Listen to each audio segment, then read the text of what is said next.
Alors pour commencer, on va vers le tracé du dôme à l'impériale. C'est relativement simple, hein. Une fois qu'on a reporté ici donc là, après là c'est comme d'habitude, c'est un chevron d'emprunt. Donc on a déterminé la hauteur de la croupe, on a ici la hauteur de notre fêtage, les deux points de sablière, et il va falloir donc tracer un dôme à l'impériale. Alors pour ça, entre le point le plus bas, donc le départ du dôme, et le point le plus haut qui est l'arrivée du dôme, on va tracer une ligne qu'on va diviser en 4 parties égales. Et ensuite, on traite chaque moitié séparément, c'est-à-dire que d'ici à là, on va piquer un compas ici, mesurer la longueur jusqu'ici au point le milieu en fait, et on va donc déterminer, faire un trait carré à cet endroit-là, puis on pique notre compas ici et on symblote ça ici pour avoir la longueur et le rayon de notre courbure haute.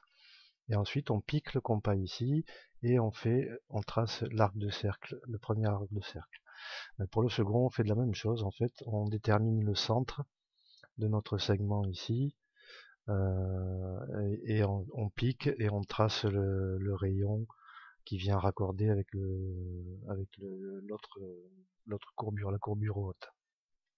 Voilà, c'est assez simple. Après, il peut y avoir des petites variantes dessus, mais en principe, voilà, le tracé d'un dôme à l'impériale se fait comme ça. Pour le tracé du dôme en lui-même, là, c'est pareil pour les dômes, il y a de grandes variétés de formes, mais moi, celui-là, j'ai choisi de le faire en plein cintre, donc je fais exactement la même chose. Je trace une ligne entre le point haut et le point bas. Je détermine le milieu. Ensuite, avec un compas piqué ici, je prends donc le rayon que je reporte ici pour trouver le point de centre de mon cercle. Puis je pique mon compas ici et je symblote ce rayon-là. Et ça me donne un dôme.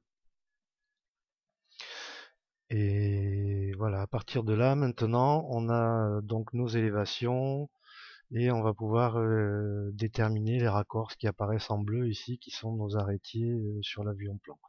On va voir ça tout de suite dans la prochaine vidéo. À tout de suite.